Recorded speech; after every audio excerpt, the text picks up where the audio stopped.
오늘 정치권 흐름을 각 당 세 분과 함께 자세히 짚어보겠습니다. 박용진 더불어민주당 의원, 정태욱 자유한국당 의원, 김경진 국민의당 의원 나오셨습니다. 안녕하십니까? 안녕하십니까? 어서 오십시오. 네, 여진이 계속되고 있기 때문에 시민들의 불안함은 더욱 커지고 있는 것 같습니다. 사상 초유의 수능 연기 등 이번 재난 상황에서 정부의 대응에 대해서 전체적인 평가를 들어보도록 하겠습니다. 먼저 여당인 더불어민주당부터 들어보겠습니다. 이번에 지진 발생 이후에요. 다시 한번 확인된 건데, 지난번 경주 지진 때, 또 계속 했었던 얘기, 내진 설계에 대한 문제요. 이것이 가장 큰 문제다라고 얘기했는데요.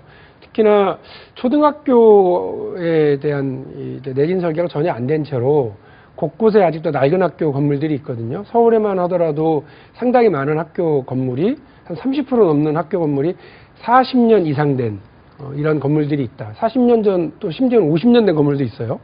그래서 이 40년 된, 50년 된 건물이 내진 설계는커녕 제대로 된 그 건축 자재를 썼을 리도 별로 없다라고 하는 게 당시 건축했던 분들의 이제 증언이거든요.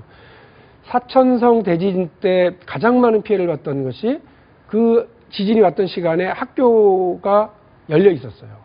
그래서 약 5천 명이 넘는 초등학교 학생들이요, 실종되거나 사망을 했습니다. 학교가 그냥 주저앉아 버렸기 때문에 그렇습니다. 그래서 이른바 두부 건물이라고 하는 얘기가 있었는데, 우리 주변에도 그런 건물들이 있다. 제 지역구에만 하더라도 제가 졸업한 화계초등학교, 그리고 미양초등학교, 송천초등학교, 이 세 군데에만 하더라도 벌써 50년이 넘었는데 50년 넘은 건물들이 있는 건 되게 위험한 일이거든요. 이런 부분에 대해서 돈 문제 따지기 이전에 안전 어떤 대책을 빨리 마련을 해야 되겠죠. 다만 경주 때와 다르게 1년이 지났는데 그 사이에 지진에 대한 경각심을 정부 부처가 좀 나름대로 가져서, 서울 같은 경우는 포항에서 지진이 발생하고 나서 문자로 긴급 재난 문자가 왔는데 그 뒤에 지진 진동을 느낀 사람이 상당히 많습니다. 저만 해도 그렇고. 그래서 정부의 어떤 대책은 그 사이에 조금 나아진 것이 있는데, 좀 구조적인 측면에서, 소프트한 측면에서 말고 구조적인 측면에서의 안전대책, 이런 부분에 대한 마련은 반드시 필요하겠다는 생각입니다. 네, 자유한국당 이야기 듣습니다. 예, 지금 뭐 질문 자체가 이제 정부 대응이 어떠냐 하는데, 기본적으로 저는 잘 했다고 생각을 합니다. 특히 이번에 가장 중요한 논란이 되는 것이 수능 연기였는데, 그거는 수능이 연기하느냐 마느냐 청와대 때문에 좀 혼란이 있었지만, 그래도 결과적으로는 수능을 잘 치는 것도 중요하지만은 학생들 안전이기 때문에 잘 연기했다, 그렇게 이야기를 하고, 그리고 또 지진에 대비한 것에 대해서는 박용진 의원님 말씀이 맞습니다. 사실 우리가 작년 12월에 황교안 총리가 특별히 지시를 해가지고 지진에 대한 이 알림 서비스를 대대적으로 개혁해가지고 작년에는 거의 늦었는데 이번에 거의 빨라졌는 그런 잘한 점은 있습니다. 그런데 실제로 박용진 의원이 지적했듯이 초등학교 같은 경우에 대부분 이게 이제 건물 구조 자체가 저층 건물이다 보니까 기둥이 얇고, 그리고 조적식이라 해가지고 벽돌이나 블록구를 이래 쌓아올린 건물입니다. 이거는 스탄성하고 우리하고 전혀 다를 바가 없는 똑같은 상황이기 때문에 이 부분에 대해서는 많이 보강이 돼줘야 된다는 그런 점이 있습니다. 그런데 실제로 어떤 현상이 일어났냐 하면은 지진에 우리 국회에서 예산정책처 자료를 분석해 보면은 작년에 지진 관련 예산이 전부 다 3,600억 정도 되는데 올해는 3,100억으로 오히려 503억이나 지진 관련 액수가 줄었습니다. 503억이나 줄었는데 503억 중에 가장 많이 줄은 부분이 아까 이야기하신 411억 원이 지진을 보강하는 예산 같은 게 굉장히 많이 줄었습니다. 그렇기 때문에 이번에는 이제 예산 과정이 얼마 남지 않았는데, 그때는 원래 예산을 원상 회복시키는 거 플러스 알파로 가져야 되지 않겠는가, 저는 그렇게 생각을 하고, 저는 이 자리에서 뭐 정쟁은 아닙니다만 꼭 하나 짚어줘야 될 것은, 이 지진이 나자마자 우원식 대표 같은 경우는 가장 먼저 했는 말이 원전 이야기를 끄집어내고 있었어요. 그런데 지금 우리가 안전도의 우선순위로 본다면 아까 박용진 의원님 말씀대로 초등학교나 중학교 이런 낡은 건물들이나, 그리고 또 건물 구조에 따라 가지고 이 내력벽이 없는 단순 보와 이제 기둥과 보만으로 된 건물들이 꽤 많습니다. 특히 네. 10년 전 이전에 지은 건물 이런 부분에 대해서 안전 진단을 어떻게 할 것이며 거기에 대해서 어떻게 내진 보강할 것인지 이런 데 대해서 좀 더 집중을 하고 좀 정치적인 공방은 좀 적게 했으면 좋겠다 그런 생각을 합니다. 예. 국민의당 이야기 듣겠습니다. 예, 그러니까 지금 현 정부가 지진에 관련해서 얼마만큼 대처를 잘했느냐, 잘한 것 같아요. 기본적으로 큰 틀에서 보면 책임을 피하려고 하는 이런 자세나 태도가 전혀 엿보이지 않았다. 저희가 세월호 사태 때 박근혜 대통령 행정부에 대해서 굉장히 분노했던 이유가 뭐냐면 청와대는 재난안전의 컨트롤 타워가 아니다라고 얘기를 했지 않습니까? 그래서 거기서 국민들이 굉장히 화가 났었거든요. 근데 기본적으로 지금 지진 나고 대통령께서 귀국하는 비행기 안에서 보고받고 이러이러한 조치를 하자고 하는 건의가 강요들에 의해서 신속하게 올라갔고 또 대통령께서 협의를 하시고 이렇게 그럼 합시다라고 하는 것이 신속하게 하달돼서 집행되는 이런 과정들을 보면 정부가 굉장히 안정적으로 재난 대비와 대처에 따른 행동을 하고 있다라고 이제 저희는 평가를 하고 있고요. 근데 이제 중요한 건 이런 것 같아요. 보면 우리가 이제 작년 경주, 지금 올해 포항, 사실은 그 전에 한 100년, 200년 동안, 몇백 년 동안 우리나라가 지진에 대해서는 거의 안전지대다라고 하는 이제 생각들이 우리한테 있었지 않습니까? 일본이라든지 저 중국 내륙하고는 달리. 근데 거의 한 해 걸러서 지금 진도 5.5의 지진이 지금 오고 있는 이런 상황들이고, 최근에 기사를 보면 지구의 자전 주기가 약간 느려지면서 경우에 따라서는 과학 이론으로 보면 대한민국에도 진도 7의 지진이 올 수 있다라는 가설에 가까운 어떤 예측들이 지금 나오고 있어서 조금 불안감이 가중되고 있는 상황은 맞는 것 같아요. 그러면 우리가 최소한 이 개발하고 있는 70년, 100년 동안 지진에 대비한 체계적인 우리 사회의 대비가 없었다고 하는 부분은 우리 모두가 정확히 인정을 하고, 거기에 따라서 방금 이제 초등학교 학교에 이제 내력벽이라든지 설계 이제 이런 부분을 말씀하셨는데, 그게 학교뿐만 아니라 모든 곳에 다 걸쳐서 체계적인 이 검사와 계획을 세울 수 있는 그런 시스템을 우리가 만들어내야 될 것 같고, 그래서 행정부와 국회가 그런 점에 있어서는 저희가 머리를 맞댈 생각이고요. 요번에 이제 예산이 사실은 조금 줄긴 했는데 어쨌든 지진과 관련해서는 이번 예산 심의 과정에서 최대한 좀 많이 준비를 하려고 저희 국회에서도 생각을 하고 있습니다. 네. 국민의 안전에 대한 얘기이기 때문에 이제 여야가 협의하는 또 협치하는 모습을 보여주는 부분은 좋은데, 잠깐 얘기 나왔지만 원전 얘기도 나왔었고요. 또 류호의 최고위원회 이야기도 나오면서 약간의 정치적 공방의 색깔이 또 띄는 부분이 없잖아 있었습니다. 여기에 대한 얘기를 들어보겠습니다. 네, 전 이제 두 가지 말씀드리고 싶은데, 제가 아까 예를 들었던 저희 지역구이기도 하고요. 제가 졸업했던 학교라서 더 유심히 보고 있는데, 그 50년 된 학교 건물을 말이에요. 이 보강 작업을 통해서 괜찮아졌다는 거예요. D등급이었는데 C등급으로 바뀌었대요. 무슨 보강을 했느냐 그랬더니 창틀을 알루미늄 샤시로 바꿨다는 거예요. 그 상식적으로 그런 식으로 이제 이야기를 하는가 싶더라고요. 이게 너무 답답한데, 일개 국회의원이 아무리 여당으로 이제 뒤바뀌었다고 하지만 이 문제를 혼자 살 수는 없어서 지금 똑같이 우리 그 야당 의원님들께서 이 걱정을 하시니까 지진은 예고 없이 오잖아요. 그러니까 이런 문제에 대해서 미리 좀 준비하고 갔으면 좋겠다. 그래서 예산을 좀 많이 들더라도 순차적으로 정말 급한 것부터 좀 해나가면 될 것 같아요. 그런데 이제 지금 문제는 뭐냐면 홍준표 대표께서 지진 나자마자 무슨 원전 계담이나 퍼뜨리고 말해 이 나쁜 사람들 이렇게 얘기를 하신 걸로 아는데, 지진은 무섭고 원전은 안 무섭다 이렇게 얘기할 것도 아니거든요. 그러니까 저희도 아까 정태욱 의원님께서 그 정치적 공방을 하자는 건 아니다고 말씀하셨고 저도 그렇습니다. 다만 이제 안전에 대한 문제니까요. 우리가 내진 설계 7.0이다. 이거 1번 수준이면 9.0이다. 이러면서 큰 소리 칠 게 아니라 현재 지진이나 이런 것에 대해서 이른바 그 안전계통, 정지 안전계통과 관련해서는 7.0이 된 건 뭐 대부분의 원전들이 그렇게 되어 있다고 들었습니다. 그러나 또 이번에 확인을 해보니까 지난번에 후쿠시마 사건 나고 나서 우리도 지금 큰일이다. 혹시라도 쓰나미가 몰려오거나 혹시라도 다른 뭐 원전의 두께나 이런 문제가 아니라요. 원전을 싸고 있는 경락고의 문제가 아니라 내부 설비 계통의 문제니까 그런 몇 가지를 지적을 했습니다. 내진 방수문, 근데 이제 해일이 밀어닥쳐 왔을 때 방수문, 그다음에 수소 감지기 설치, 경납고 배기 감압 설비 장치, 비상 냉각수 외부 주입로 설치, 이런 몇 가지를 그때 국가적으로 조치를 취해서 이걸 후속 조치해야 된다라고 결론 내렸는데 6년이 지났지만 이거 아무것도 안 되고 있다는 거 아니에요. 이거 심각한 겁니다. 건물은 멀쩡한데 그 내부에서 뭐 발전기 지난번도 발전기가 물에 침수돼 가지고 그 안에서 폭발이 일어난 그렇죠. 거잖아요. 보조 발전기가 중단됐어요. 그러니까 우리도 원전 저 콘크리트가 튼튼한지 만지 중요한 게 아니라 여러 개통 문제가 있으니까 이런 것들을 지적을 하고 빨리 이 원전 안전에 대한 설비를 빨리빨리 채려 가야죠. 이것이 첫 번째 단계고 두 번째 단계가 과연 이 원전이 지나치게 밀집되어 있는 대한민국 조건이 과연 맞냐.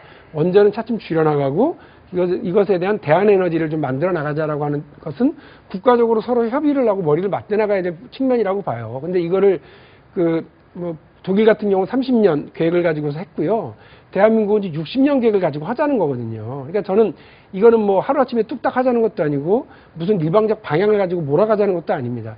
그 30년, 60년 안에 아마 정권도 여러 번 바뀔 거예요. 그렇기 때문에 저희 더불어민주당이 여당일 때나 혹은 국민의당이 여당이 되거나 혹은 자유한국당이 여당이 되거나 60년 동안 우리 해갈 수 있는 이 방향을 초등학교 아이들 안전을 위해서 그 건물을 새로 짓거나 더 보강해야 된다라고 하는 것을 합의한 것처럼 국민 안전에서 같이 합의해 나가고 계획 세워 나가는 것이 얼마나 좋을까 하는 그런 제안 말씀을 드리는 겁니다. 그러니까 이게 일부 언론에 이제 이런 계획 얘기들이 나오더라고요. 지진에 대비한 부분만을 총괄해서 컨트롤 타워를 할 수 있는 뭐 지진청과 같은 이런 기구를 하나 신설하는 게 어떻겠냐라는 얘기도 나오는데 어쨌든 행정안전부 내에 이 지진과 관련된 총괄 부처를 만들어야 될 필요성 부분은 국회에서 우리가 좀 논의를 해줘야 될 것 같고요.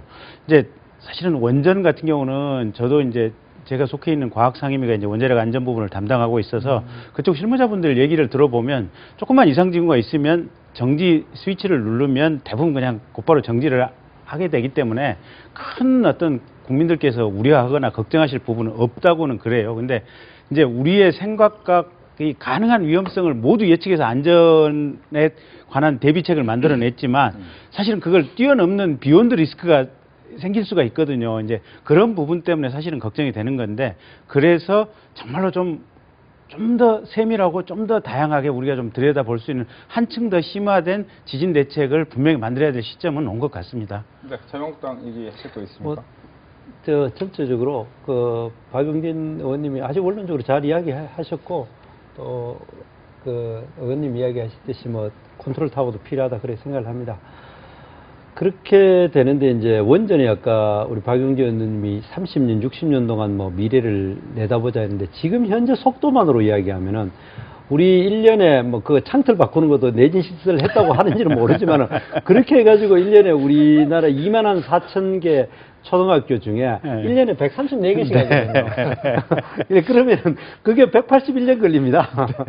그러니까 이거는 우리가 여야를 떠나가지고 좀 여기에 대해서는 심도 있게 나가야 되고 또 너무 저도 아까 걱정했듯이 이게 원전, 탈원전 이런 정치적 공방으로 가버리면 이게 안 됩니다. 그러니까 의외로 정책이 재밌는 게 이제 탈원전을 하고 에너지를 대체 에너지로 태양력으로 가자는 얘기를 많이 하고 있잖아요. 그 중에 하나가 이제 태양력이겠지만 근데 정작 일선 현장에서 태양력 발전소를 짓기 위해서는 땅이라든지 이제 산이 그렇죠. 공간이 필요한 거 아니겠습니까? 근데 이 공간이 공원이라든지 조금 널찍하게 나올 때는 다 규제에 묶여 있는 지역이고 그렇습니다. 이게 들어오려고 하면 환경단체에서 노한다는 겁니다, 지금. 네. 그래가지고 사실상 그 부지 마련이 거의 불가능에 가까운 지금 상황들이어가지고 정부에서도 에너지 전환 정책을 하려고는 하는데 이게 엉뚱한 데서 브레이크가 딱 걸려있는 그런 상황들이라 그래서 알겠습니다. 이게 정말 정책이라고 하는 게 네. 세밀하고 많은 사람들을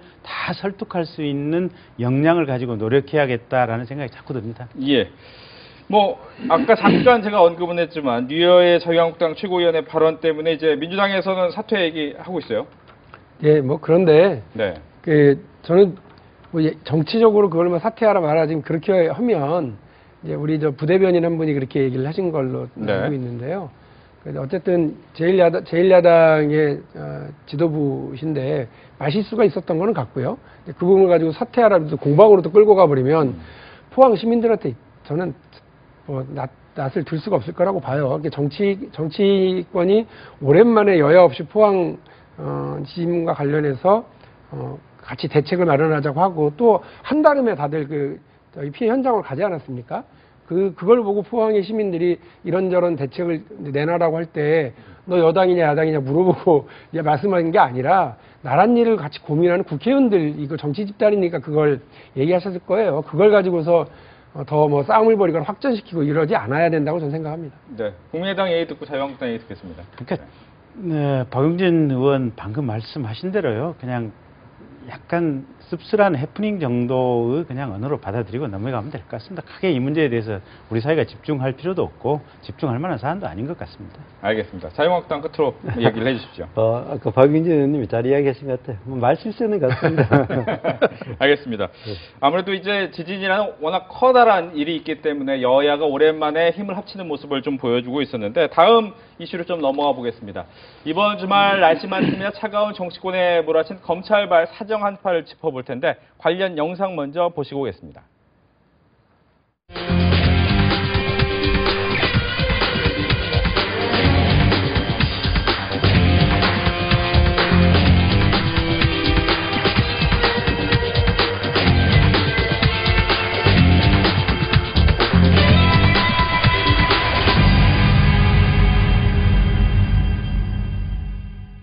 지난 출국길에 이명박 전 대통령은 문재인 정부의 적폐청산 수사를 정치 보복이라고 규정을 했었습니다. 보신 것처럼 귀국길엔 묵묵부답이었는데 최근에 이제 포항 지진으로 인한 위로 메시지 외에는 이제 발언을 아끼고 있는 모습입니다. 앞으로 또 내놓을 추가 입장에 주목이 되고 있는데 각 당에서의 생각을 좀 들어보도록 하겠습니다. 더불어민주당부터 들어볼게요. 예, 이명박 대통령 측도 그러시고요. 또 자유한국당의 홍준표 대표도 좀 그러시던데 정치보복이라고 하는 우산을 쓰고 이 소나기를 좀 피해보겠다고 하시는 것 같아요.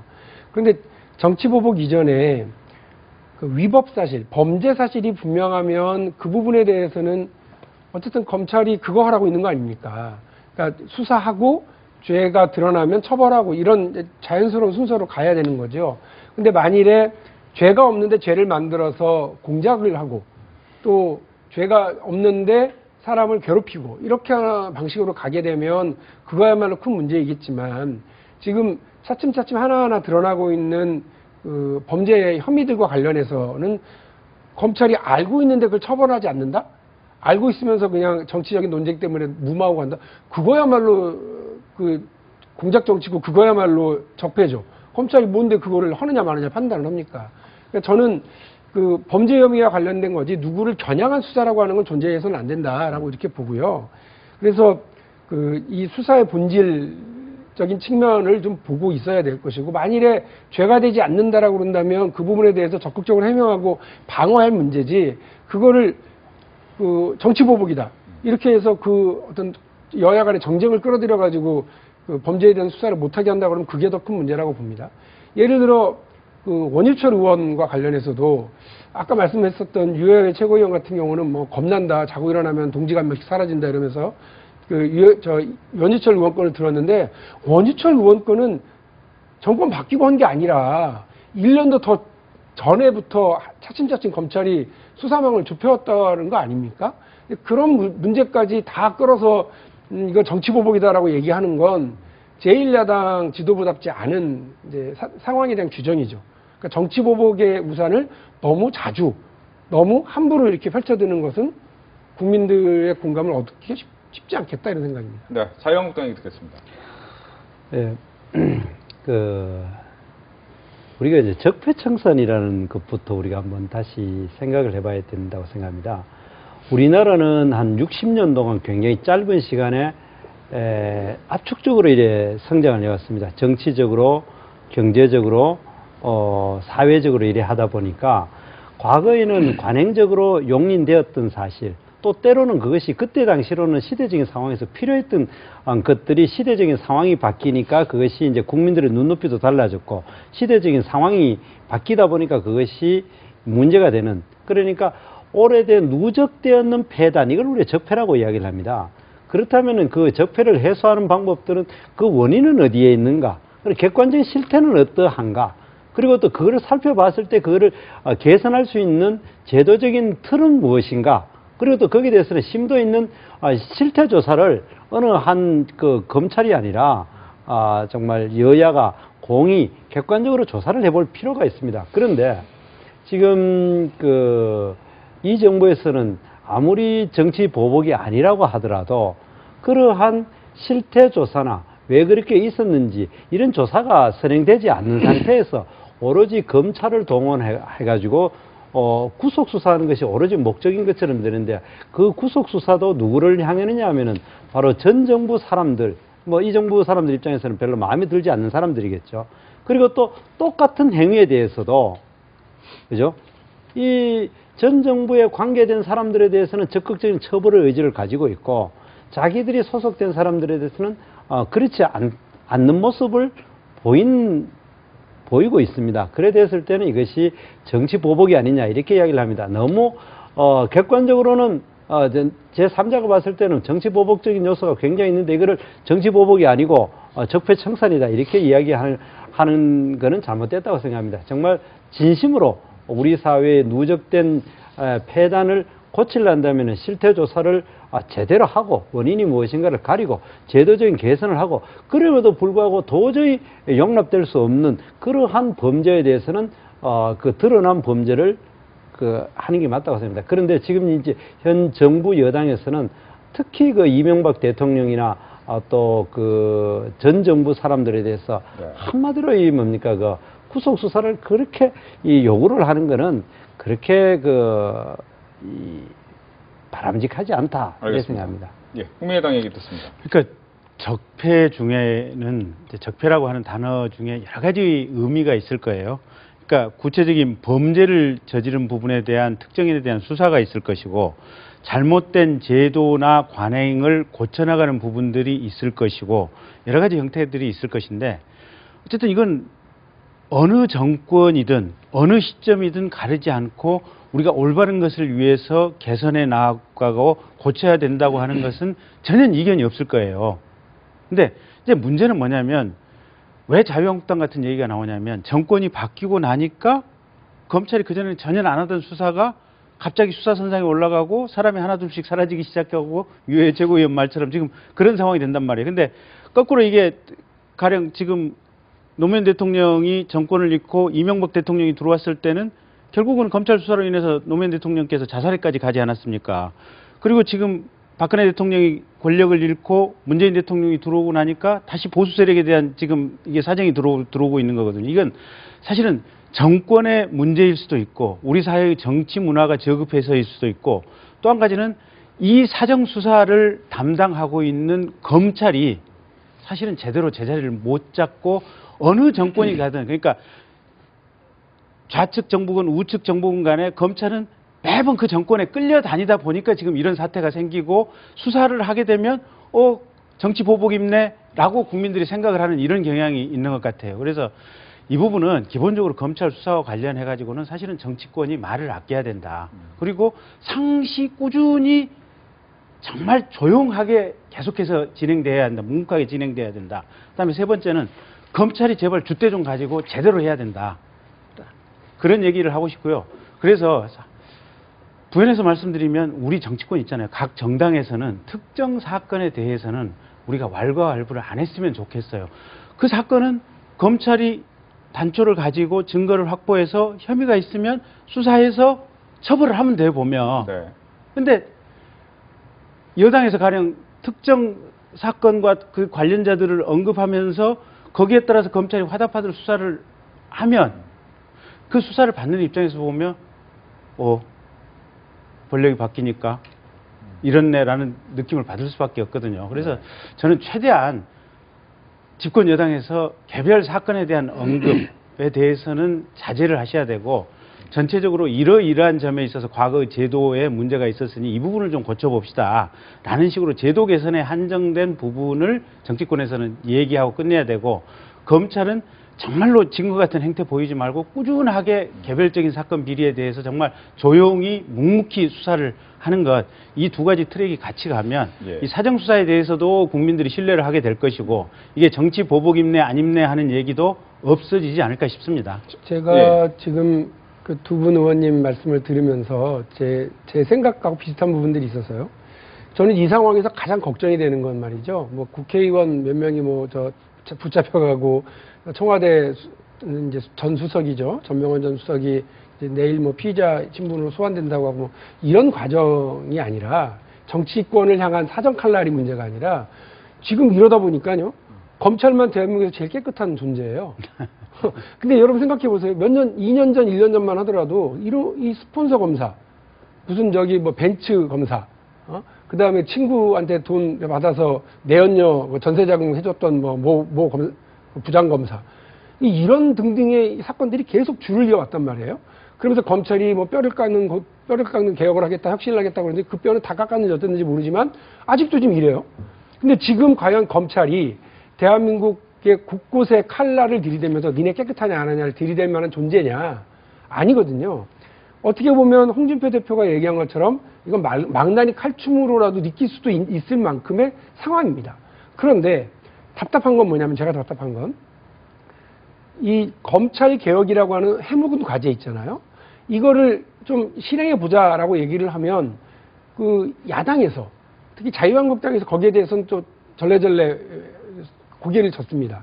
그러니까 검찰이 하는 수사는 망나니 칼춤이고, 그런데 이 검찰에 대한 어떤 그 과도한 그 권력의 집중, 그리고 검찰이 휘두르는 칼날이 너무 느닷없다라고 느끼고 있다라고 한다면 검경 수사권 분리 혹은 공수처 신설이라고 하는 어떤 그 검찰 개혁의 어떤 제도적 과제, 이런 부분에 대해서 좀 적극적으로 같이 얘기를 해야 되는데 아예 얘기도 못 꺼내게 하고, 검찰 개혁은 됐고 우리가 정권 잡으면 다시 저 망나니를 저쪽으로 보내야지라고 생각하고 있는 게 아니라면 전 지금 이걸 해야 된다. 그러니까 가장 피해를 보고 있다고 생각하는 홍준표 대표와 자유한국당이 이 검찰을 이런 표현을 써서 그럽니다만 팔을 좀 비틀어야 되겠다라고 생각을 하고 검찰 개혁에 대해서 여당과 보조를 맞춰 나가면 지금은 여야가 함께 할 수 있거든요. 근데 만일에 그 거꾸로 되잖아요. 저희가 야당일 때 보니까 저희는 검찰 개혁 하자고 막 얘기를 하고 여당은 무슨 검찰 개혁 니네나 잘해 뭐 이러는 분위기였었거든요.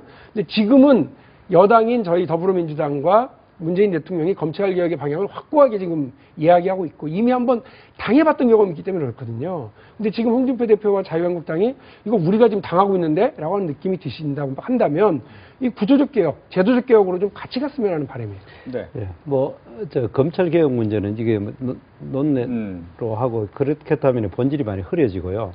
지금 이제 적폐청산에서 지금 문제가 되고 있는 게 지금 세 가지 아닙니까? 댓글 사건하고 특수활동비 사건하고 그다음에 이제 블랙리스트, 화이트리스트 이 세 건이 있는데 이 부분에 대해서 과연 이것이 정치보복이냐 적폐청산이냐 그 문제가 되는데, 다시 한번 이야기를 하면은 실태조사를 제대로 먼저 전제로 하고 여기에 대해서 정말 문제점이 있으면은 그 수사를 하고 처벌을 하고 구속을 해야 되는 게 정상적인 순서라고 봅니다. 그럼 실태조사에서 관계해가지고 지금 이번에 김관진 이 국방부 장관이 구속됐지 않습니까? 그렇죠? 됐는데 그 건이 이제 이명박 대통령이 에게도 보고를 됐으니까 이명박 대통령도 구속하라는 것이 지금 사실 정부 여당의 입장이고 그렇게 몰고 가고 그렇게 될 것 같습니다. 그런데 그 실태를 봤을 때 문제가 되고 있는 것은 대통령한테 이명박 대통령한테 보고를 했다. 그렇기 때문에 이명박이가 시켰다. 그렇기 때문에 이게 문제가 된다. 이렇게 이야기하는 것을 제가 여론몰이로 이렇게 가는데, 그러나 그때 상황을 보면은 2011년, 2012년의 상황을 보면은 그보다 그 이전에 이 사이버 사령부 자체가 만들어진 거는 2004년에 노무현 대통령 때 만들어졌어요. 그리고 2011년, 12년에 사이버 사령부가 굉장히 강화되는 이유는 그때 북한이 전사 3만 명을 육성을 했다 해가지고 전 세계에서 해킹 공격을 많이 했고, 네. 우리나라도 디도스 공격을 엄청나게 해가지고 우리 메인 언론사인 중앙일보 메인 서버가 그때 다운됐었고 우리 그런 적이 있지 않습니까? 그때 대대적으로 그 사이버 사령부를 강화됐어요. 그러면은 이명박 대통령이 지금 거기에 연루됐다. 그리고 그 김관진 국방부 장관이 문제가 있다 이렇게 이야기했는데, 거기에 대한 객관적인 조사, 그러면은 사이버 사령부가 2004년에 만들어질 때는 어떤 목적이었고, 예. 그 후에 인원이 얼마나 늘어났고 활동은 어떻게 했고, 그리고 또 이제 문제가 되고 있는 지금 논란이 있는 그거지 않습니까? 지금 78만 개의 그 댓글 중에 네. 문제가 되는 것이 7,100개밖에 아니고 그것도 뭐 절반이 0.45%만 알겠습니다. 문제가 잠깐만 그렇게 문제가 네. 된다고. 왜냐하면 지금 너무 많이 설명을 해주시면 딴 분들께서 발언하실 기회가 아, 예. 없으니까 예, 그러니까. 한 가지 주제로만 예, 그러니까 이명박 지금 대통령의 이야기하는 댓글 거는 관련해서만 그와 네. 같이 이 실태 조사가 전제되지 않고 네. 그 한순간에 있었던 일만 딱 잘라가지고 오로지 구속 수사를 요구하는 거 이거 자체는 정치적 보복으로 비칠 가능성이 굉장히 높다는 거죠. 예, 실태 조사가 제대로 안 됐다. 김경진 네. 저 의원님 말씀하시기 전에 이것만 좀 반박을 줘볼게요. 이거 오늘 잘 이제 논쟁 안 하고 잘 넘어갔는데 네. 이거는 제가 좀 짚어야 될 것 같은데요. 우리가 60만 대군을 양성하는데 어마어마한 돈이 들어갑니다. 엄청난 무기를 사줍니다. 이 이유는 뭐냐면 북한의 위협으로부터 우리 국토를 지키고 국민의 안전을 지키라고 하는 거죠. 이렇게 해서 해줬는데 느닷없이 총뿌리를 그 서울을 향해서 들이밀어가지고 쿠데타를 해요? 이거 가만둬도 되겠어요? 말이 안 되죠. 아이 군대가 지난 70년 동안 잘 지키고 하루 이틀인가 쿠데타 했는데 뭘 그거 갖고 그러냐? 말이 안 되는 논리라고 저는 봐요. 마찬가지입니다. 사이버 사령부 만들죠? 국정원이 이 댓글 부대 만들었죠? 잘 했으면 됐죠. 노무현 대통령이 댓글 만들라고, 댓글 다루라고 사이버 사령부 만들지 않았을 거예요. 그것도 자기 국민을 향해서, 자기의 비판적인 사람을 향해서, 그리고 야당 정치인을 향해서 그렇게 하라고 한 거 아니잖아요. 선거에 개입하라고 만들었던 데가 아니란 말이에요. 그런데 거기에도 국정원이든 기무사든 사이버 활동을 하는 사람들을 만들고 엄청난 돈을 댑니다. 국민 혈세를요. 근데 거기서 0.45든 0.000045든 그런 짓을 하면 됩니까? 저는 안 된다고 봐요. 거기에는 여야 없이 같이 공분을 하고 격분을 해야지 0.45밖에 안 되는데 그거 갖고 뭐라 그런다? 이거 저는 그렇게 인식하시면 안 된다고 봐요. 왜? 그럼 저희도 그렇게 할까요? 저희도 이제 정권 잡았으니까 사이버 부대 더 강화시켜가지고 0.45를 넘지 않는 범위 내에서 자유한국당 공격하라고 그래요? 그게 말이 돼요? 저는 이거 단호하게 처벌돼야 된다고 봐요. 그러니까 알겠습니다. 이제, 예. 그다음에 제가 더 네, 하려면 좀 알겠습니다. 할게요. 반론 기회 드리겠습니다. 예, 그러니까 이제 이 부분은 명백한 것 같아요. 그러니까 우리가 사이버 사령부의 존재를 부정하는 게 아니잖아요. 그 기능을 부정하는 게 아니잖아요. 사이버 사령부가 있으면 북한군 해커 부대가 우리나라의 해킹을 통해서 전산망을 교란하는 행위라든지 이런 것들을 대응하라고 하는 본연의 역할에 충실하라는 거 아니에요. 근데 사이버 사령부에 앉아 있는 군인들이 군인들 공무원 아니겠습니까? 공무원들이 야당 국회의원 박모모는 참 뭐가 못됐다. 야당 대통령 후보 문모모는 참 멋이기 하다. 여당 대통령 후보 박모모는 참 이래서 좋고 나는 거기를 지지하겠다. 공무원들이 앉아서 그 댓글을 다는 것은 안 된다는 얘기죠. 국정원 직원들도 마찬가지입니다. 그게 국가 안보가 아니지 않습니까, 보면. 그래서 그 부분에 한정해서 우리가 엄밀하게 처벌을 해서 두 번 다시 그런 일이 발생하지 못하도록 하자라는 의미에서 지금 이번 사건 수사라든지 처벌의 절차가 지금 이루어지고 있는 거고, 사이버 사령부가 북한군에 대응해서 또 국정원이 전 세계에서 정보를 수집하기 위해서 하는 활동들에 대해서는 우리가 적극적으로 지지하고 우리가 정말 도와주고 잘한다고 박수를 치는 부분들 아니겠습니까? 그래서 그 부분에 대해서는 아무런 이견이 없어요. 그래서 최소한 이명박 박근혜 대통령 시절에 사이버 사령부나 국정원의 이 공직자들이 정치적인 의견을 피력한 것, 야당 정치인에 대해서 비판하고 여당 정치인에 대해서 격려하고 칭찬하는 이런 글을 몰래 달았던 행위에 대해서는 정치적 중립 위반 행위니까 그 부분은 잘라서 처벌을 해야 되는데, 검찰이 최근에 수사를 해보니까 국가안보실장도 관련이 돼 있고 국방부 장관도 관련이 돼 있고 또 국정원장도 관련이 돼 있고 지금 이렇다는 거 아니겠습니까? 그렇다면 처벌을 할 수밖에 없는 상황이죠. 근데 다만 이제 우리가 어떤 형사사건에 있어서 정치적인 고려는 안 해야 되는데, 그게 지금 상황으로 보면 이명박 대통령도 보고를 받았을 가능성이 매우 높은 것 같고, 상황에 따라서는 구체적인 행위 지시도 있었을 가능성도 배제할 수 없어서, 그게 그러면 법률적으로 증거법에 의해서 만약에 인정이 된다고 하면 그러면 이명박 대통령도 구속을 해야 될 것이냐. 법 논리로 따지면 국방부 장관이나 부하들이 구속이 됐으니까 이명박 대통령도 구속을 해야겠죠. 근데 구속을 시키고 나면 우리 사회에 또 다른 불안 요인이 하나 더 생기는 거 아니겠습니까? 그래서 그 지점에 있어서는 다들 이게 가정법입니다만은 만약에 증거를 통해서 이명박 대통령의 관련 여부가 입증이 됐다고 했을 때 그럼 구속으로 가는 게 맞느냐, 여기에 대해서는 우리 사회 전체가 고민되는 지점이 분명히 있죠. 근데 그럼에도 불구하고 어쨌든 그 구속 불구속 여부는 법원과 검찰이 판단을 해야 될 부분이고 우리 정치권이 거기에 대해서 왈가왈부하는 것은 적절치 않다고 봅니다. 예. 아까 불법이 있으면 단호히 처벌해야 된다. 저는 동의합니다. 네. 동의하는데 지금 문제는 대통령이지 않습니까? 전 대통령을 처벌하는 것이 맞느냐는 점인데 아마 이 정부는 분명히 이명박 대통령을 아마 구속시키려고 그럴 겁니다. 그런데 문제의 핵심은 뭐냐 하면은 우리가 대통령은 직선으로 뽑힌 사람입니다. 그렇기 때문에 그 사람이 하는 행동은 고도의 그 통치작용 내지 그 행정적인 재량성을 가지고 있습니다. 그런 사람들에 대해서 사법적인 처리를 할 때는 굉장히 명확한 불법에 대한 그 움직일 수 없는 증거가 있어야 되고 그리고 또 그것이 주는 여러 가지 이 고려가 있어야 됩니다. 그런데 지금 현재까지 나타난 것은 아예 처음부터 그 정부 여당에서 이명박 대통령에 대해서 구속하라고 아예 그냥 합창을 해가 계속 그 길로 가고 있는 것이 문제입니다. 그렇기 때문에 우리가 그 어떤 상황에서 봤을 때 벌을 그 사법적인 처리를 할 때 예를 들어 옆에 있는 분한테 내가 종이를 한 장 가져오는 거 그거 분명히 절도죄가 됩니다. 그런 것이 가벌성이 있느냐 위법성이 얼마나 있느냐 그 문제를 봤을 때에 지금 현재 그 사이버 사령부에서 불법적인 거 있다 하면 거기에 책임 있는 당사자를 처벌하면 되는데 오로지 대통령한테 보고를 했기 때문에 그 구속을 해야 된다.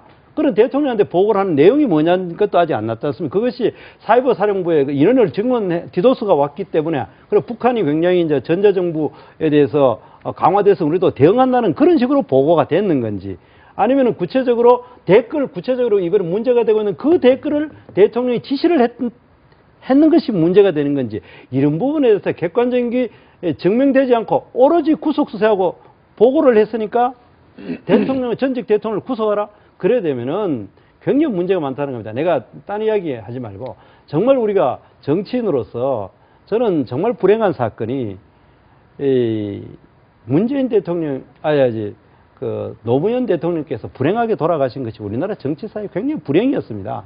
그런데 지금 만약에 이런 댓글 사건이 객관적으로 명백하게 제대로 밝혀지지 않고 대통령이 구속되거나 그렇게 형사처벌을 되고 포토라인에 그냥 써가지고 엉망진창으로 사람을 만들었을 때에 과연 우리나라 그 댓글 사건이 범죄라고 인식하기보다는 정치적으로 엄청난 논란으로 갈 겁니다. 네. 그래 됐을 때 그것이 과연 우리 사회에서 바람직하겠느냐? 뭐 범죄는 처벌받으면 범죄에 적절한 사람, 책임 있는 사람 처벌하는 것까지가 우리 공감합니다. 박용진 의원님이 예. 맞는 이야기고 예. 그것까지 이야기할게요. 공감합니다. 다만 이제 요거는 분명히 해야 될 것 같아요. 첫 번째로 이명박 대통령이 대통령으로서 수행한 모든 정책 결정과 관련된 것이 잘잘못에 대한 것 하나. 두 번째로 이른바 지금 말씀하고 계시는 댓글 공작과 관련돼서 어느 정도까지 개입을 하고 지시를 했느냐에 대한 여부. 세 번째로 이른바 개인적인 비리행위, 다스라든지 BBK라든지 이런 부분들에 대해서 여전히 의혹이 남아있는 부분 세 가지입니다. 첫 번째 저는 이거는 쉽지 않을 거라고 봅니다. 그리고 이전에도 있잖아요. 우리 IMF를 몰고 온 환란의 책임은 누가 져야 되는지를 가지고 실제로 그 당시 경제부총리가 법정에 섰습니다만 무죄를 받았습니다. 그리고 이 부분은 광범하게 인정될 거라고 저는 봅니다. 다음 두 번째, 이 댓글 부대와 관련해서는 지역 말단에 아주 그 밑에 부하들부터 시작해서요. 그 총책임자까지 지금 처벌과 구속이 되고 있고 그 과정 내용이 다 드러나고 있는 상태입니다. 그리고 이 부분에 대해서 대통령이 어디까지 개입을 했느냐. 이 부분은 앞으로 수사가 어떻게 진전되는지가 남아있는 거죠. 저는 이 부분은 아까 김경진 의원님 말씀하신 것처럼 왈가왈부하지 말고 지켜보면 된다고 봅니다. 검찰이 제대로 수사를 잘 하게 되면 그 결과를 가지고 판단하겠죠. 그리고 그것에 따른 고도의 정치적 판단. 그거는 이제 정치권에 넘어올 거라고 봅니다. 그때까지 기다리면 될 것 같고. 세 번째가 이제 개인의 비리 여부. 이른바 다스는 누구 거냐. 요 얘기. 만일에 지금 증언이 나온 것처럼 다스의 총무를 맡았었던 그 회사의 그 회계팀장의 증언대로라면 이명박 전 대통령은 횡령과 배임을 피해갈 수가 없어요. 이게 대단히 심각한 문제입니다. 금융실명법에 따른 그 차등과세를 물어야 되는 것은 두 번째고요. 그 형사처벌의 대상이 될 수도 있다라고 하는 것이 분명합니다. 이 부분에 대해서 검찰 수사가 필요하다면 저는 해야 되는데 이것까지도 전부 다 정치보복이다 뭐다 이렇게 하게 되면 저는 안 된다고 봅니다. 1번, 2번과 관련해서는 자유한국당이 대통령을 배출한 정당으로서의 방어 논리가 분명히 있을 거라고 보는데 세 번째 개인 비리와 관련돼서는 안 그랬으면 좋겠어요. 그 부분은 조금 서로 이야기가 좀 합의가 됐으면 개인 좋겠습니다. 비리에 대해서는 우리가 변론으로 하고요. 네네. 그 이번 이제 이 댓글 사건에 대해서 아까 이야기한 대로 검찰의 결과를 지켜보자 그랬지 않습니까? 네. 근데 그것이 지금 현재 제대로 된 인식이 아니라는 생각을 저는 듭니다. 왜 그러냐면은 지금부터 근 2달 전에 원세훈 전 국정원장의 이제 재구속되기 전에부터 이미 우리 추미애 대표께서는 이명박을 수사하라고 요구를 합니다. 그렇게 이야기를 하고 나니까 지금 검찰은 제가 느끼기에는 이명박을 수사하는 것이 목적처럼 됐습니다. 아까 이야기하신 대로 원래 원칙대로 하면은 이것이 댓글 사건에 이명박이 얼마나 개입했으며 얼마나 형사적인 책임이 있느냐 이거를 따지기 이전에 이명박을 구속하는 것 자체가 목적이 돼버린 것 아닌가라는 것을 의심을 하게 되는 것이 문제라고 생각을 합니다. 그렇기 때문에 지금 이 문제는 이 검찰에 그냥 맡겨두자 그런 것보다도 오히려 이 문제에 대한 오히려 정말 객관적으로 실체적 진실을 규명하기 위해서 여야 내지 중립적인 기관에서 실제로 댓글 사태의 전모는 어떠했으며 댓글 전체 78만 건 중에 공방이 있지 않습니까? 거기에 대해서 어떻게 했는 건지 그리고 실태조사부터 먼저 하는 것이 맞고 지금 현재 아까 박용진 의원님 이야기하신 대로 현재 검찰을 그렇게 믿업지를 않지 않습니까? 검찰은 항상 이제까지 보면은 정권 초에는 정권을 잡은 사람 편에서 일하고 그래 정권 말에 되면 오히려 정권의 발목을 잡는 이런 행동을 많이 해왔지 않습니까? 그래 되어 왔기 때문에 지금 현재 정권을 가진 사람 입장에서 검찰이 하는 걸 한번 지켜보자 이야기하는 거는 검찰 개혁하자니까요. 검찰 개혁, 검찰 개혁대로 하고 수사는 수사대로 하고. 예. 여기에 대해서 뭐 국민의당 얘기만 간단히 듣고 다음 주에 넘어갑니다. 예, 정치권에서요. 어쨌든 특히 더불어민주당 의원님들한테 이제 권고드리고 싶은 얘기는 개별 사건에 관련한 적폐청산 얘기는 안 해주시는 게 좋을 것 같아요. 오해의 소지가 많고 다만 과거 정권 때 이러한 이슈라든지 이러한 방향의 잘못된 정책이 있었으니까 이 측면에서 제도 개선하자라고 하는 것이 저희 정치권 본연의 몫이다. 네. 그래서 더불어민주당 적폐청산위원회 쪽에서도 그런 방향으로 좀 초점을 잡아주시면 국민들이 정치권에 대해서 마음이 좀 편안해지고 또 사정수사가 있으면 사실은 국민들이 마음이 불안불안하거든요. 산업계라든지 공장을 돌리고 일을 하고 국가 발전에 노력하셔야 될 분들이 사실은 불안불안하거든요, 보면. 그래서 최소한 우리 정치권이 항상 국가는 중심을 잡고 가야 될 필요성이 있고 그 중심을 잡는데 중심에는 집권 여당의 우리 박용진 의원님 같은 분이 중심을 잡고 가주시는 게 좋을 것 같습니다. 예. 뭐 적폐청산과 관련돼서 이제 국정원의 특별 활동비, 특활비, 특수활동비죠. 특수활동비가 있고 여기에 또 이제 검찰의 특수활동비가 이제 또 자유한국당에서 얘기가 나오고 있습니다. 특수활동비 얘기를 어떻게 풀어놔야 됩니까? 근데 저는 사실은 제가 국회의원은 아니었었지만요. 대변인으로 일하면서 이 국정원의 눈먼 돈 이렇게 표현하더라고요. 국정원 건네는 뒷돈은 뭐 이른바 삼성이 건네는 뒷돈보다 더 안전하다더라 이런 소문들이 파다해요. 그리고 일정하게 그 돈이 사회 곳곳에 이렇게 뿌려지고 있고 또 하나는 국정원의 특활비가 여러 정치 공작의 비용으로 쓰여지고 있다라고 하는 것 때문에 2013년, 2014년 계속해서 연말에 15년까지 그랬습니다. 연말에 예산을 다룰 때 국정원의 특활비를 깎아야 된다. 특활성을 깎아야 된다라고 하는 논쟁이 저희 더불어민주당 쪽에서 계속해서 제기가 되었었습니다. 그러던 와중에 그 당시 경제부총리, 기재부 장관을 하고 있었던 최경환 의원에게 국정원이 안전하게 우리 예산을 확보하기 위한 돈으로 1억을 건넸다라고 하는 이번에 증언이 나온 거죠. 이것도 국정원 전 원장인 이병기 전 원장의 어떤 자수서를 통해서 확인이 됐다고 하니까 참 이게 큰일인 거죠.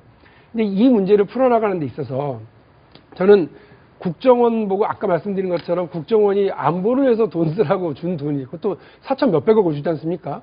그 돈을 이렇게 엉뚱하게 썼다고 그런다면 이것을 그렇게 쓴 사람과 받은 사람들에 대해서는 가차없는 처벌이 필요하다고 봅니다. 여야를 가리지 않고 줬다고 하니까 잘 됐네요. 그러니까 여든 야든 이것에 연루된 사람은 다 처벌해서 이번에 검찰과 또 우리 집권 여당의 의지 뭐 세상을 좀 사회를 좀 바르게 만들겠다는 의지를 명확하게 보여줄 수 있는 좋은 계기라고는 봅니다. 그러나 이 특활비 문제를 어떻게 할 거냐? 제가 하고 싶은 얘기는 딱 두 가지입니다. 1. 국정원의 특활비를 깎는 게 능사가 아니다. 저는 국정원이 엉뚱한 짓을 해서 그렇지, 국정원은 원래 국가 안보를 위해서 정보 수집하라고 만들어 놓은 아주 고도의 정보기관이에요. 우리 이종찬 전 국정원장, 초대 국정원장 말씀이 아프리카의 이집트 무바라크 대통령이 한국 노트북에 대해서 아주 관심이 많고 이래가지고 여러 대 사줬다는 거 아니에요. 국정원 특활비를 사줬대요. 그리고 예를 들어서 아프리카 독재자의 부인이 사치스럽고 뭘 좋아한다 이러면 그거 사가지고 가서 관계를 그 나라의 최고 지도자와의 관계를 풀기 위한 노력으로 그 돈을 쓴다는 겁니다. 그렇게 쓰는 걸 누가 뭐라고 그러겠어요. 엉뚱한 데 쓰니까 그렇죠.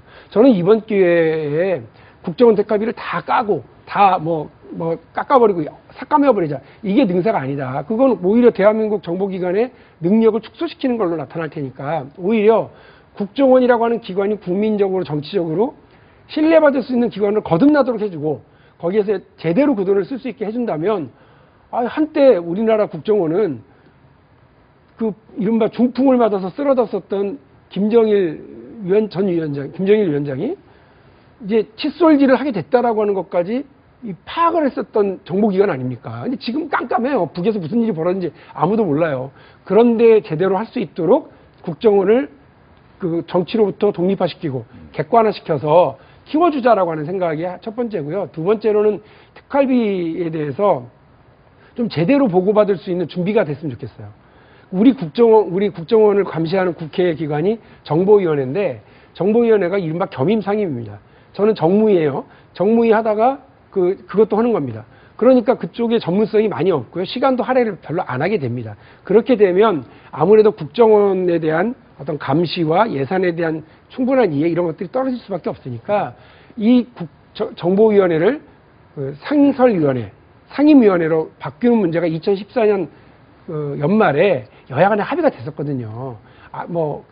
IO 출입하는 문제를 네. 근절하는 것부터 그때 합의를 다시 꺼내들고 국정원 개혁에 여야가 다시 한번 매진해 보는 것도 좋은 방법이겠다 이 생각을 합니다. 알겠습니다. 사용한국당이. 근데 이제 특수활동비는 국정원에만 있는 게 아닙니다.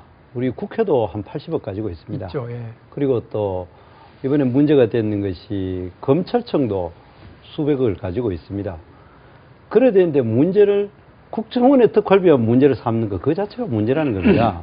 그리고 특수활동비를 할까 이 박용진 의원님 박용진 의원님 보면 말씀하시는 보면 바람직한 말을 많이 해요. 실제로 실제로 이제 특수활동비 저는 공무원 28년 하다가 이제 퇴직을 했는데 아주 초창기 특수활동비가 내가 공무원 시작하기 이전에는 어떤 역할을 했냐 하면은 사실 한 기관장 같으면은 직원들 격려하고 대외 기관에 대해서 여러 가지 또 현금 들어갈 일이 있습니다. 그때는 내가 전임이었지만 아주 옛날에는 그거를 민간업자들한테 뇌물 사실은 협찬받았지만 실제로 굳이 따지면 뇌물이잖아요. 받아가지고 직원들 격려도 하고 대외 기관한테 돈을 줬습니다. 그러다가 이거를 너무 심하니까 그러면은 안 된다 해가지고 특수활동비 그때 당시에는 그걸 판공비와 정보비로 두 가지로 나눴습니다.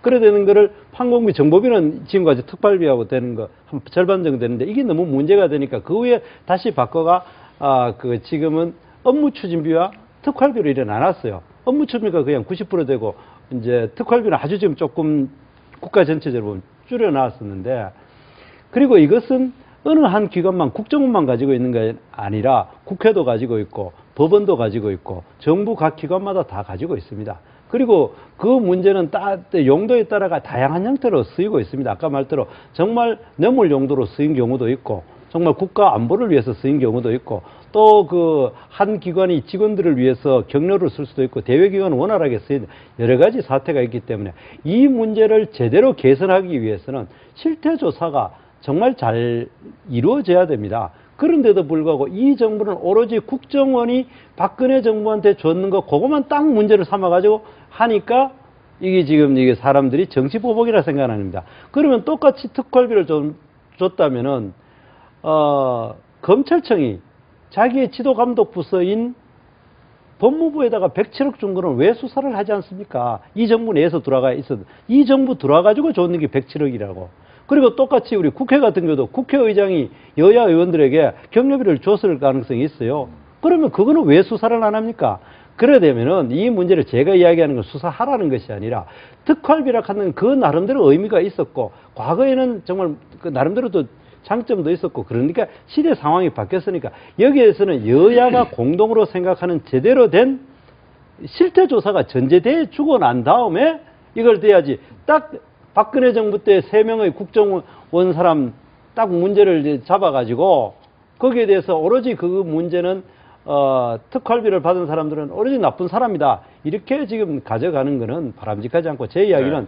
특활비가 좋다는 것이 아니라 실태 조사가 전제되지 않고 오로지 검찰력을 동원해가지고 사람 욕배기식, 그 묘욕 주기식으로 하니까 사람들이 이거는 제도 개선, 적폐 개선이라기보다는 심정적으로 정치 보복이다. 이렇게 느끼는 것이 더 문제라는 겁니다. 알겠습니다. 국민의당. 근데 이제 그럴 거예요. 이제 방금 정태욱 의원님 말씀하신 부분이 상당 정도 일리가 있어요. 근데 이제 그럼에도 불구하고 국정원장들이 구속이 됐던 것은 제가 볼 때는 일단 청와대가 누구를 진짜 친박이냐 아니냐를 판단해 보기 위해서 정치적인 의도를 가지고 정치인에 대해서 여론조사를 하는 것은 청와대가 근본적으로 불가능한 거 아니에요, 보면. 해서는 안 되죠. 해서는 안 되는 거 아니에요. 그게 정치관계법 위반 아니겠습니까? 그 불법적인 행위를 하는 자금을 국정원 특수활동비에서 끌어다 썼지 않습니까, 보면. 그러니까 이게 국정원 특수활동비, 그러니까 특수활동비 자체의 어떤 포괄적인 자율성의 논란과 상관없이 이 부분이 이제 이중의 불법의 가능성이 있다 보니까 검찰이 전직 국정원장들에 대해서 구속영장을 청구하고 아마 법원이 발부를 했었을 거예요. 발부를 했었을 거고. 그래서 이제 요번에 특수활동비는 저희가 이제 예결 상임위 과정에서 전 부처 일률적으로 지금 20%를 삭감을 했습니다. 그래서 많이 줄였고, 오늘 이제 언론을 보니까 검찰에서 법무부로 특수활동비를 상납했다라고 얘기가 나오는데, 글쎄 저는 그게 말이 안 되는 게 원래 예산은 특수활동비는 법무부 예산으로 다 잡히거든요. 그래서 법무부에서 잡힌 특수활동비가 이제 한 200억 가량 되는데, 그게 이제 출입국관리사무소, 그 다음에 교도소, 이 교정청, 그 다음에 검찰 몇 군데로 이렇게 산하기관 찢어서 이 특수활동비가 이제 나눠준 거니까, 그러니까 원래 법무부 특수활동비를 검찰이 타다 쓰는 겁니다. 근데 네. 그거를 이제 거꾸로 법무부로 돌아왔다고 하는 건데, 그게 돌아왔다고, 만약에 이제 사실관계가 돌아왔다고 하는 주장이 맞다고 가정을 한다면, 그렇다고 할지언정 그게 무슨 문제가 되는지, 원래 예산 편성돼 있는 기관은 법무부거든요. 그래서 그 부분은 굳이 불필요한 논란이 지금 생기는 것이 아닌가 싶어서 조금 우려되는 대목은 있고요. 그래서 특수활동비가 필요하긴 필요합니다. 아까 박영진 의원 말한 대로 우리가 가령 북한군 장군 뒷손 주고 매수해서 정보 파악해야 될 거 아닙니까?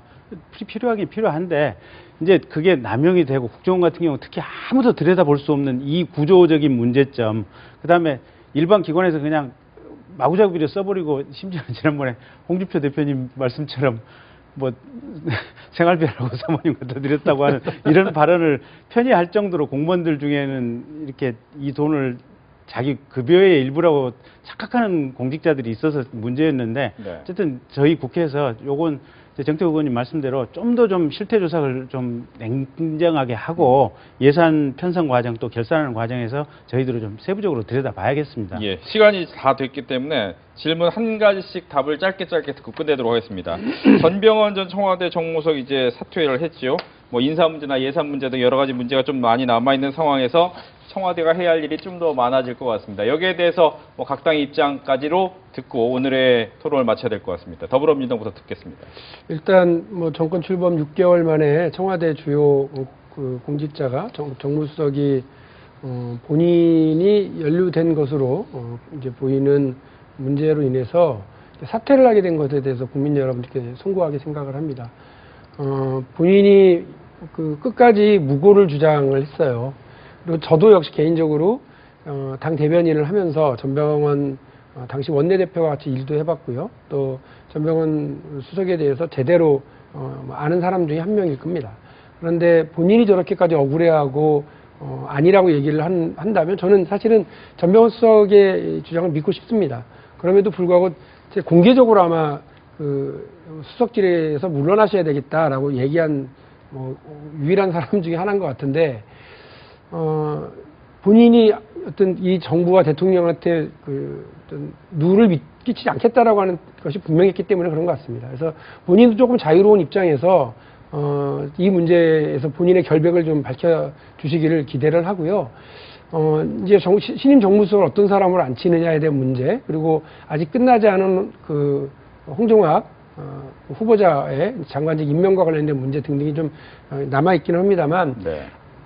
제2를 안정 속의 개혁이라고 하는 그 방식으로 가야 되겠다는 생각을 하고 있고, 지금 여러 이 자리에서 논의된 문제와 관련해서도 여당 안에 많은 의원들이 이러저러한 논의들을 좀 하고 있습니다. 그래서 저희 어쨌든 개혁의 속도는 늦추지 않아야 되겠지만, 국민들이 불안해하거나 국민들이 정부의 개혁 의지를 의심하게 되거나 그런 일은 없도록 만반의 노력을 다하도록 하겠습니다. 네, 자유한국당이 듣습니다. 예, 뭐 개인적인 어떤 비리 혐의로 가지고 물러나는 것 자체에 대해서는 뭐 당연한 일이라고 생각을 합니다. 본인 입장에서는 뭐 억울한 부분도 있겠지만은, 그런데 저는 이제 저게 전국에 미칠 파장을 이래 생각을 해보면은, 일반적으로 검찰이 해왔던 방식이 이 대대적인 사정을 할 때는 꼼짝 못하게 그 여론이나 야당이 반발하지 못하도록 여당의 거물이나 여당 의원을 먼저 기소 내지 구속을 시킵니다. 그러고 난 다음에는 더 2배, 3배, 4배, 5배 정도 되는 야당 의원들을 보통 이래 형사 조치를 하는 것이 일반적으로 우리가 그런 모양을 많이 봐왔습니다.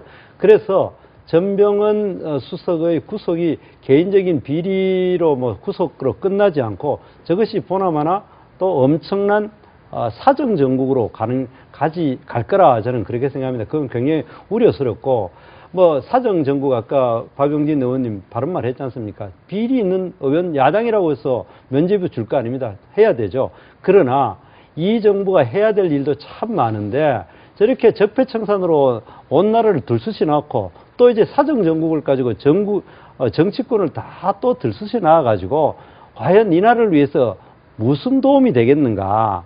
정말 그 부분에 대해서는 아까 박용진 의원께서 여러 가지 고민을 한다는데, 그런 부분도 세상에는 고쳐야 될 것 참 많습니다. 그런데 네. 어느 것이 먼저 우선순위고, 특히 정권 초에 해야 될 일들을 우리 사회에서 가장 필요한 거를 해야 될 거다. 알겠습니다. 그래 생각을 할 때에 사정정국을 주도하는 것이 바람직한지, 그 부분에 대해서도 한번 같이 고민해 주시기를 네. 저는 기대합니다. 예, 국민의당까지 얘기 듣겠습니다. 저는 전병헌 수석이 구속이 될지 안 될지 모르겠어요. 기소가 될지 안 될지 모르겠어요. 검찰의 수사 결과를 지켜봐야겠죠. 근데 지금 나와 있는 상황, 본인의 비서 2명이 구속이 됐고 자기가 관계되는 기관의 주요 보직자가 구속이 됐을 정도면 전병헌 수석 본인은 정말로 석고대죄에 석고대죄를 해야 됩니다. 저 정도 상황이면 사실은 제 마음속에 내심의 추측으로는 전 수석도 틀림없이 관련이 돼 있다고 추정을 하고 할 수밖에 없다라는 상황이고요. 두 번째는 물론 어느 시점에서 사과를 하려고 기다리고 정부 판단을 기다리고 계실지는 모르겠지만, 저렇게 문제가 있는 사람을 부하로 썼던 사람을 정무수석으로 기용한 그 본인, 결국은 대통령 본인이시겠죠. 대통령 본인이 내가 사람 보는 눈이 없었다, 또는 내가 그런 사람을 정무수석을 시켰다는 점에 대해서 국민들께 죄송하다는 말씀 해주셔야 될 것 같아요. 알겠습니다. 이렇게 해서 세 분과 함께 정치권 이슈에 대해서 이야기 나눠봤습니다. 오늘 이야기 잘 들었습니다. 복잡한 정치 이슈를 공정하고 당당하게 풀어보는 정정당당, 오늘 준비한 내용은 여기까지입니다. 다음 주 정정당당은 저녁 8시 40분에 다시 찾아뵙겠습니다. 시청해주셔서 고맙습니다.